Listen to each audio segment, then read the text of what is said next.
to the Daily Ascent. I'm Molly Carmel, and this is the podcast I always wish existed. A little bite-sized, on the ground, spiritual note that can shift your thinking and your outlook on life. Because honestly, that's all it takes. A teeny little small shift in what you choose to believe that might help to make your day a little better and help you be a little bit more awake, alive, and ascending.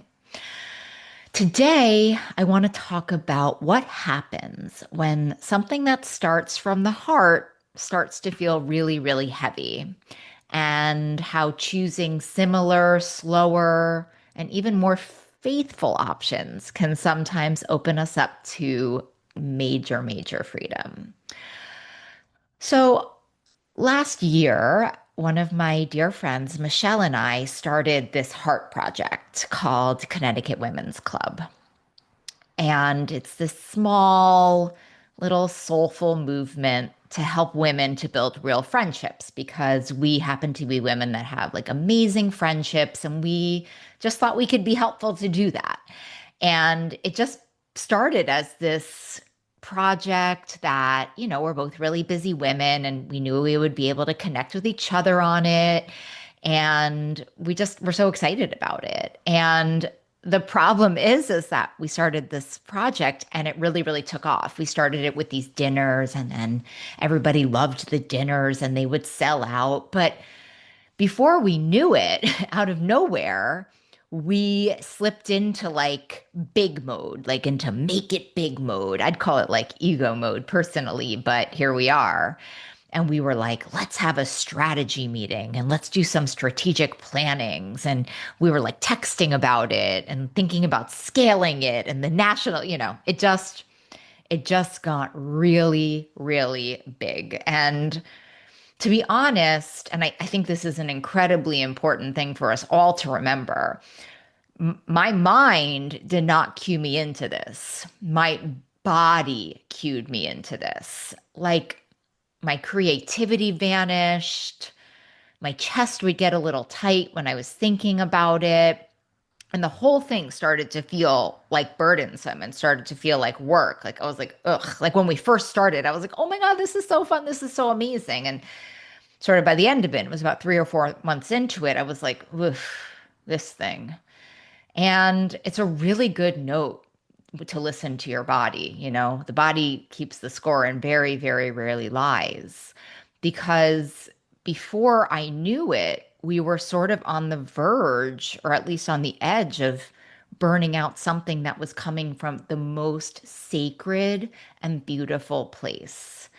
And like spiritually, when we started to talk more about it, and this is a real shout out to having a power circle with some spiritual people in it, we started to realize that the ego had taken the wheel.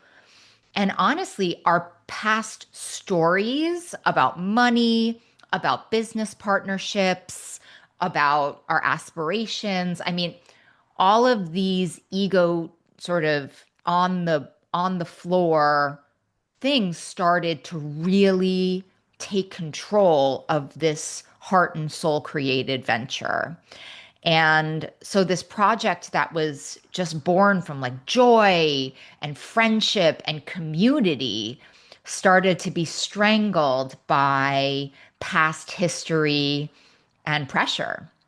And if we didn't stop, the whole project might have been ruined. And I always worry about like even our friendship getting ruined. And so when we were in one of our major strategic planning meetings, and I say this like tongue in cheek, because it wasn't like we were, creating world peace. We were just creating some events for women to make friendships, which is really important, but it's important to keep perspective on that too, right? And I just like stopped our conversation and I just said to Michelle, like, hey, uh, what are we doing here? This feels really stressful. And Michelle was like, yeah, this feels really stressful. And we just started to talk about like the root of how we created this venture, which honestly was because when I had moved back to Connecticut, I lived in North Carolina for 3 years and I moved back to Connecticut, and Michelle had created this beautiful party for me that mostly strangers attended. And it was this beautiful gathering. And after we had that gathering, I said to Michelle, like, people don't really do this. Like, we should make something like this. And so we started these dinners, and it was really beautiful. And, we just started talking. We moved off of our spreadsheet in that meeting, and we moved back into our hearts. And we made this very countercultural decision. We decided to make this movement smaller, not bigger. And we decided, because it's not our primary profession, although I think you probably could apply some of this to your primary profession, we just went back to our hearts and we went back to our mission, right? We went back to the simple service and connection that started the whole thing. And we really made this agreement that if it wasn't, I mean, pardon the referral to the does it spark joy, but really, like, if it doesn't spark joy, then we probably shouldn't do it. We only wanted to do things that brought us joy and helped us to work with people that were connected. And we made this decision to sort of let it go and let it grow on its own timing. We like handed the results back to what I would call God, what you might call universe, love, whatever you want to call it. Let's not get too caught up in those words, and just let it go. And both of us, I mean, I wish you could have taken a before and after picture of this meeting because it was like exhaling after holding your breath. Like the light just came back on and we were laughing and we were connecting. And honestly, it was very healing, I think, for both of us, given our histories, childhood and from childhood to current moment. And really helped us both get back to our roots. And I want to say something also, which is the ego still came back in this, right? Because we started to hold some events that only like four people came to. And we were used to having these like 30 people events. And my own ego was like, wait, is this enough? Is this worth your time? And I had to come back to this primary mission. Like, is this bringing you joy? Absolutely, right? Is this helping people get connected? Yes. And when I stuck with those two ideas, I wasn't even a light. I was like a lighthouse, I swear. And it's such an interesting thing how quickly I can fall away from primary purpose and I can get really caught up in this property, money, prestige, more, all of that so easily, even when it's something so sacred and precious. And um, I always think this pocket sage, and if you're new to the show, a pocket sage is a teacher that I sometimes know and I sometimes don't know, but who I hold so, so, so close to me. And today's reading comes from one of my greatest teachers in the whole world, Caroline Mace. I'm obsessed with her. And if you don't know her, you need to know her. She's honestly one of the wisest voices I've ever encountered. She's someone who can speak and cut right to my soul. And she wrote a book called Intimate Conversations with the Divine. It's a literal masterpiece. I think it's her greatest contribution to society. I'm not saying a lot 'cause she's written a lot of books. And in this book, in chapter 41, because it's like little teeny 100 chapters, it's amazing. She writes this: I cannot even count the number of people I have met who are on a quest for meaning and purpose, yet have no idea where to look or even what they are seeking. Why do we find the truth so disquieting? That we are all the engines of all that has meaning and purpose in our lives. We decide by choice that we will do a task with our hearts or not. The act of doing what is asked of you or what is demanded of you by necessity with an open heart is actually a living prayer. One more time for those of you in the back. I cannot even count the number of people I have met who are on a quest for meaning and purpose, yet have no idea where to look or even what they are seeking. Why do we find the truth so disquieting? That we are all the engines of all that has meaning and purpose in our lives. We decide by choice that we will do a task with all our hearts or not. The act of doing what is asked of you or what is demanded of you by necessity with an open heart is actually a living prayer. And that last line, doing what is asked of you with an open heart is a living prayer.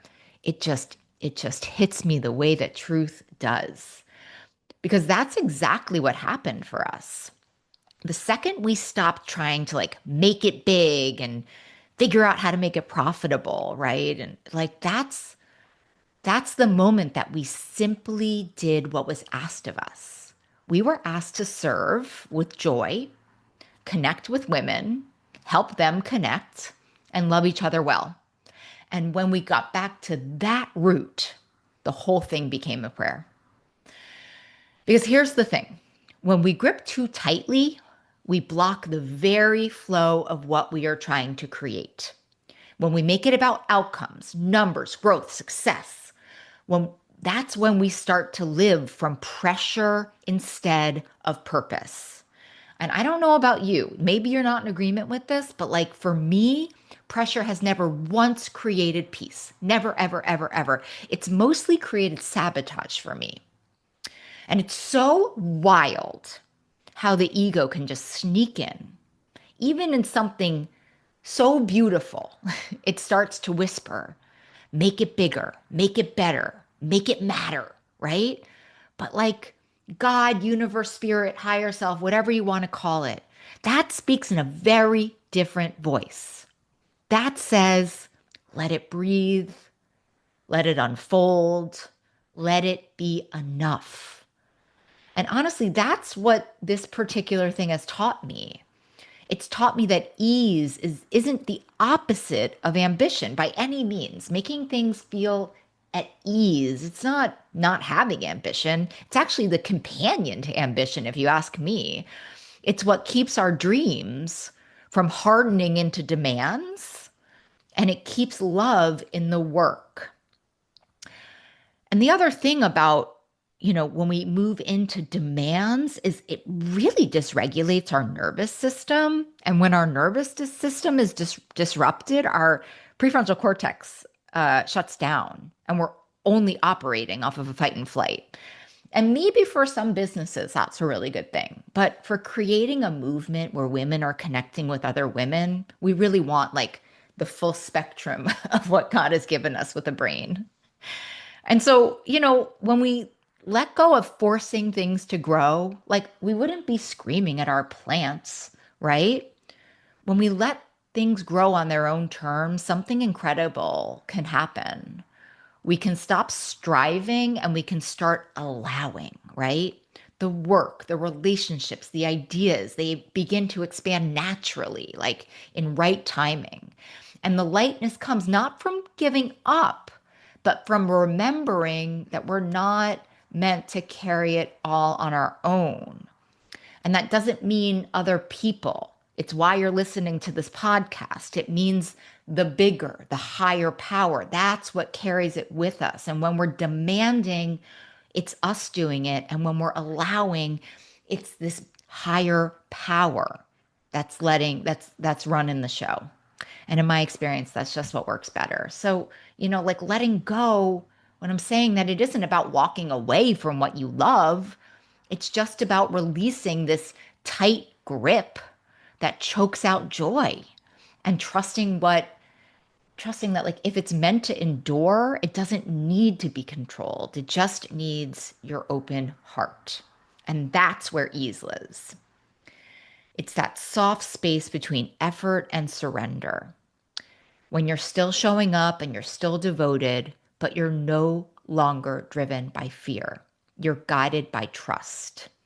And that's where life starts to flow again. So, our word of the day today is ease. Ease isn't laziness or apathy, it's the softness that comes when you stop forcing what wants to flow. Ease is trust in motion. It's a willingness to let life breathe, right? It's that quiet confidence. That's what meant for you will not miss you, and it doesn't need to be wrestled into place. And when we choose ease, We choose to co-create, we choose to partner with our life instead of battle with it. And that creates so much room for joy, creativity, connection, all of it, right? And so every time we practice ease, we remind ourselves that peace isn't something we earn, it's actually something we allow. So, my question for you today is, where in your life are you gripping too tightly? Where in your life are you pushing too hard? Making something heavier than it needs to be, forcing solutions. And what might happen if you loosen your grip just a little and let ease lead the way? So remember, our word today is ease. And when things start to feel tight, tense, pressured, take a pause, take a beat, take a breath, and see where you can soften. And a lot of times it's in your body, honestly. Life gets lighter when you do.